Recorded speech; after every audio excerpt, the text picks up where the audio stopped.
وہ جس کو حضرت شیخ اسد ساغرجی صاحب نے حالات بیان کیے کہ حضرت ابو طالب کی وفات کے بعد، حضرت خدیجہ الکبریٰ کی وفات کے بعد مصائب و آلام کے پہاڑ ٹوٹ گئے، قبائل حملہ آور ہوئے، دفاع کرنے والا ظاہر میں کوئی نہ رہا، حملے تھے، گالیاں تھیں، تہمتیں تھیں، الزامات تھے، تکالیف تھیں، مصائب تھے، مشکلات تھیں، بوجھ تھے، ہر سے امنڈ آئے گئے تھے، حملوں کا ایک بارش۔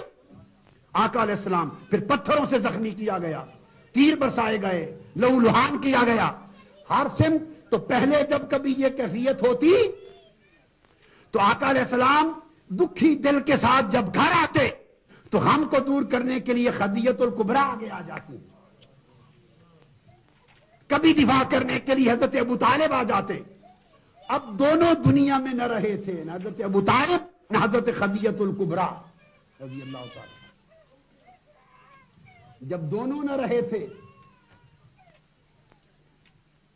تو معراج اس وقت آقا علیہ السلام کو عطا کیا گیا، تو ادھر مصائب و مشکلات اور مظالم کی انتہا تھی، تو چاہیے یہ تھا کہ جب حضور پر مظالم کی، تکلیفوں کی، مصیبتوں کی انتہا ہو جائے تو اس وقت ضرورت ہوتی ہے کہ پھر دل جوئی کی بھی انتہا ہو جائے۔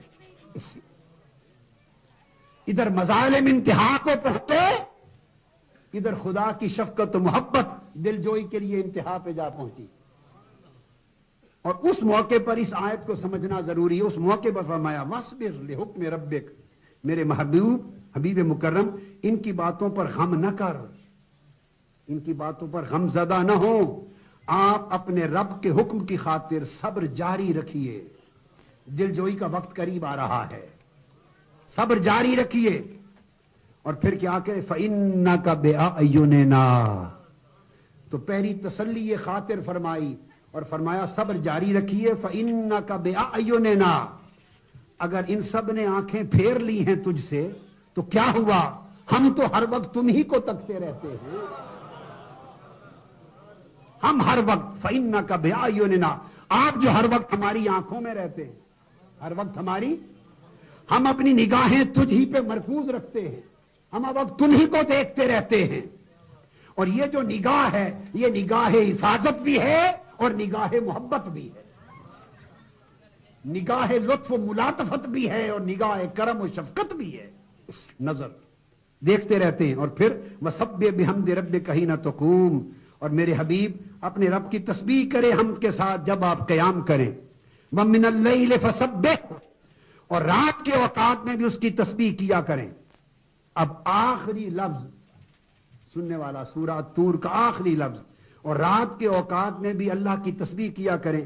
وَإِدْبَارَ النُّجُومِ، اور جب پچھلی رات ستارے چھپ جاتے ہیں تو ستاروں کے چھپنے کے وقت بھی تسبیح کریں۔ تہجد کی طرف اشارہ کیا، جب ستارے چھپتے ہیں تو اس وقت بھی تسبیح کریں۔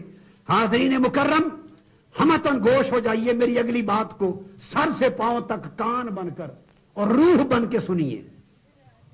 سورہ طور کا ختم ہوا وَإِدْبَارَ النُّجُومِ، میرے محبوب مصطفیٰ رات کے پچھلے پہر بھی عبادت کر، تسبیح کر، جب ستارے چھپ جاتے ہیں۔ ادھر آیت ختم ہوئی اِدْبَارَ النُّجُومِ کہ سب ستارے چھپ جاتے ہیں، یہ لفظ ختم ہوا، اگلی آیت شروع ہوئی وَالنَّجْمِ إِذَا هَوَىٰ، کہ ایک طرف یہ رات کے ستارے ہیں جو پچھلے پہر چھپ جاتے ہیں، اور وَالنَّجْمِ، اور قسم ہے اس ستارے کی تو کبھی چھپتا ہی نہیں، یعنی الربط بین ادبار النجوم والنجم، الربط بین ادبار النجوم والنجم اذا ہوا۔ میرے محبوب ایک طرف یہ ستارے ہیں اس دنیا کے ستارے ہیں جو رات بھر چمک چمک کے پچھلے پہر چھپ جاتے ہیں، تو فرمایا لوگوں ان ستاروں کو بھی دیکھو کہ چھپ گئے اور میرے ستارے کو دیکھو کہ چمک اٹھا، میرے ستارے کو بھی دیکھو کہ ایسا چمکا کہ اس کا چھپنا قیامت تک اب ہے ہی نہیں، اب اسی کا ستارہ چمکے گا، اب یہی ستارہ چمکتا رہے گا۔ تو سورہ طور کا آخر اور والنجم کے درمیان یہ معنوی ربط ہے کہ ستاروں میں سے ایک ستارے کو چن لیا، یہ سب چھپنے والے ستارے تھے، ان میں ایسا ستارہ چن لیا کہ جو چھپتا ہی نہیں ہے، جو چھپتا ہی نہیں ہے۔ اور والنجم اذا ہوا، ہوا کا جو معنی ہے یہ ہویجن سے بھی ہے، ہویجن سے بھی ہے، اس کا معنی سقوط اور نزول بھی ہے، اس کا معنی عروج بھی ہے، انحدار بھی ہے، ارتفاع بھی ہے۔ علامہ زمخشری کو پڑھیے، ابن جوزی کو پڑھیے، اور تمام ائمہ فراء کو پڑھیے، امام بغوی کو پڑھیے، ابن کثیر کو پڑھیے، کل ائمہ نے اس پر کوئی دوسری رائے نہیں۔ وہ لفظ والنجم جب حضور کی قسم کھائی، میں نے کہا نا جو چھپتا ہی نہیں، آپ کہیں گے کیسے؟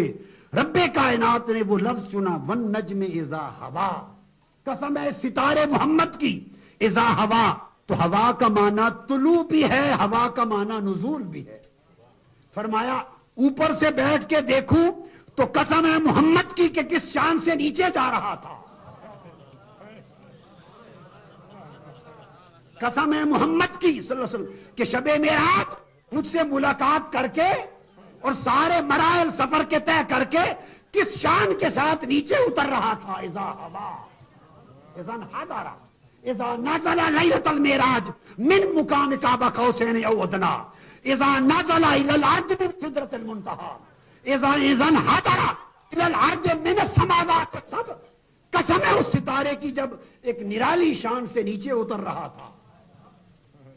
اگر آپ کہیں کہ نیچے اترنے کا معنی تو ہوا ڈوبنا، غروب ہونا، تو رب نے فوری کہا اذا ہوا، ہوا ہویجن سے بھی ہے، ہویجن سے بھی ہے، تو ایک معنی ہے نیچے اترنا اور ایک معنی ہے اوپر چڑھنا۔ اور فرمایا والنجم اذا ہوا، قسم ہے محمد اذا ارتفع الى السماوات السبع والى سدرۃ المنتہی والى ما كان قوسین او ادنی، قسم ہے محمد کی جب اوپر جائے اور قسم ہے محمد کی جب نیچے آئے، اور اس کا ایک معنی سرعت ہے، اذا ہوا سرعت، سریع، یعنی قسم ہے محمد کی کہ اس سرعت کے ساتھ گئے اور اتنی تیزی کے ساتھ پلٹے کہ دنیا کو آج تک سمجھ نہیں آئی کہ کیسے گئے اور کیسے آئے۔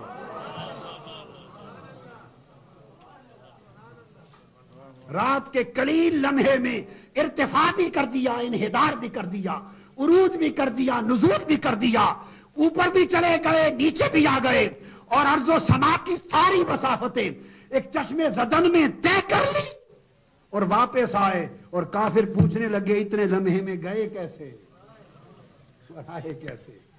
تو دیکھا، فرمایا کہ والنجم، قسم ہے اس ستارے کی جو کبھی چھپتا ہی نہیں ہے۔ یہ آپ سمجھے نا، یہ سورہ طور کا آخر تھا، اس کا ربط۔ اب سورہ طور کا اول، اس کی ابتدا کا ربط وہ مسجد اقصی سے سدرۃ المنتہا کا جو سفر ہے اس کا روٹ سورہ طور میں ہے۔ فرمایا والطور وکتاب مستور ورق منشور والبیت المعمور والسقف المرفوع والبحر المسجور۔ یہ 5 قسمیں کھائی ہیں رب کائنات نے۔ قسم ہے کوہ طور کی، قسم ہے لکھی ہوئی کتاب قرآن کی جو کھلے صحیفہ میں ہے، اور قسم ہے فرشتوں سے آباد گھر بیت معمور کی، آسمانی کعبہ کی، اور قسم ہے السقف المرفوع، سارے تمام آسمانوں کی عرش معلیٰ تک کی قسم، اور قسم البحر المسجور، جو عرش معلیٰ سے نیچے جو نہروں کا میرا سمندر ہے اس کی قسم۔ یہ سارا روٹ تاجدار کائنات کا مرحلہ معراج کے دوسرے حصے کا روٹ بیان کر دیا۔ الی المسجد الاقصی الذی بارکنا حولہ پر پہلا حصہ تھا۔ دوسری قسم کھایا طور، کوہ طور کی قسم، طور وجود مصطفیٰ ہے، طور وجود مصطفیٰ ہے۔ کتاب مستور، قرآن کتاب مصطفیٰ ہے۔